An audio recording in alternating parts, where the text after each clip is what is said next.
Welcome to Kalvi Nam Kayil. Ennum Eluthu 1 to 3rd English DHB Module 4 la Day 3 paaka porom.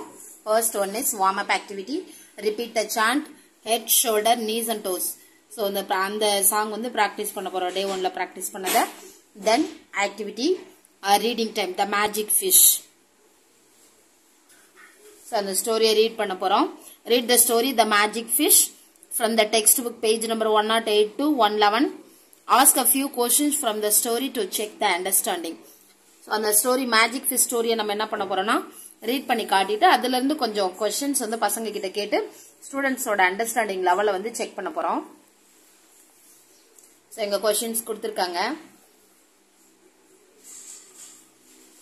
What color did the dolphin want? Blue. Which sea animal in the story did you like? உங்களுக்கு ரொம்ப பிடிச்ச sea animal இந்த ஸ்டோரியில இருக்கிற அனிமல்ஸ்ல உங்களுக்கு எது ரொம்ப பிடிச்சிருந்துச்சுன்னு கேட்கணும். What are the colors that you heard in the story? இந்த ஸ்டோரியில என்னென்ன கலர்லாம் நீங்க கேட்டீங்க? Name some objects that are blue. ப்ளூல இருக்கிற ஏதாவது ஆப்ஜெக்ட்ஸோட நேம்ஸ் கொஞ்சம் சொல்லுங்கன்னு கேட்கணும். Do you like to share things with your friends? உங்க ஃப்ரெண்ட்ஸோட திங்ஸ் எல்லாம் நீங்க ஷேர் பண்ணிக்க விரும்புவீங்களா? What will you share with your friends? உங்க ஃப்ரெண்ட்ஸோட நீங்க எதெல்லாம் ஷேர் பண்ணிப்பீங்க அப்படின்னு சொல்லி கேட்கணும். Then say the name of a color and ask students to point to the correct picture in the textbook. So நம்ம ஏதாவது ஒரு கலரோட நேம் சொன்னோம்னா ஸ்டூடண்ட்ஸ் வந்து டெக்ஸ்ட் புக்ல இருந்து அந்த கலர்ல இருக்கிற பிக்சரோட நேம் வந்து சொல்லணும்.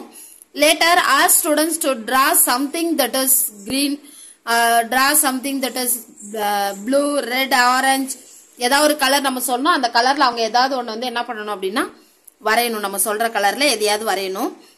Play the audio of the story. So அந்த magic fish for the students of class 1 அந்த ஆடியோ நம்ம QR கோட்ல அந்த ஆடியோ இருக்கும். அந்த ஆடியோ டவுன்லோட் பண்ணி அந்த பசங்களை வந்து கேட்க சொல்லணும்னு சொல்லியிருக்காங்க.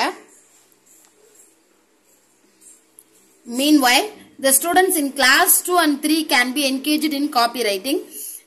இந்த டைம்ல இந்த ஸ்டோரிய பசங்க கேட்டுட்டு இருக்கக்குள்ள சோ முடிஞ்சா நம்ம வந்து அந்த ஆடியோ கேட்க வைக்கலாம். இல்லைன்னா நம்மளே சொல்றதா பெஸ்டா இருக்கும். ஆடியோ நம்ம ஆன் பண்ணோம்னா அதை கேட்கிற மெச்சூர்டு வந்து ஃபர்ஸ்ட் ஸ்டாண்டர்ட் பசங்களுக்கு இருக்காது. நம்ம வந்து அதை அந்த ஸ்டோரியை சொல்ல வச்சுட்டு செகண்ட் தேர்டுக்கு வந்து அவங்களோட ஒர்க் புக்ல காப்பி ரைட்டிங் இருக்கும். அதை பார்த்து அவங்க எழுதிட்டு இருப்பாங்க. Get students of class 2 to sit in pairs. Class 2 students என்ன பண்ணணும்னா பேரா உட்காரணும். Encourage them to write sentences in their work book. அவங்க என்ன பண்ணணும்னா அந்த சென்டென்சஸ் எல்லாம் வந்து அவங்களோட ஒர்க் புக்ல எழுதுறதுக்கு நம்ம என்கரேஜ் பண்ணணும். Class 3 students can sit in small groups of 5 to 6. So class 3 students வந்து ஒரு 5 to 6 members வந்து மெர்ஜ் பண்ணி ஒரு குரூப்பா நம்ம உட்கார வைக்கணும். They can be asked to read a passage, comprehend it and do as per the instruction given in their workbook page 33. So அவங்களோட ஒர்க் புக் பேஜ் நம்பர் 33ல ஒரு பேசேஜ் கொடுத்திருக்காங்க. அதை ரீட் பண்ணணும் புரிதலோடன்னு சொல்லியிருக்காங்க. அதே மாதிரி அங்க என்ன இன்ஸ்ட்ரக்ஷன் கொடுத்திருக்காங்களோ அதை ஃபாலோ பண்ணி அவங்க அதை செய்யணும் அப்படின்னு சொல்லியிருக்காங்க. ஸோ அந்த ஒர்க் புக் பாத்தீங்கன்னா நம்மளுக்கு தெரியும்.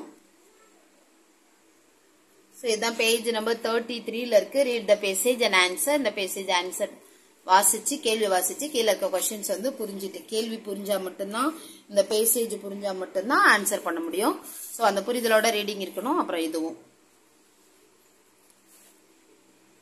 ரீட் பண்ணி நம்ம வந்து அதுக்கு தகுந்த மாதிரி செய்யணும். அவ்வளவுதான். ஸோ தென் இதோட Day 3 கம்ப்ளீட் ஆகுது. அடுத்து Day 4 we will see in this video. Thank you.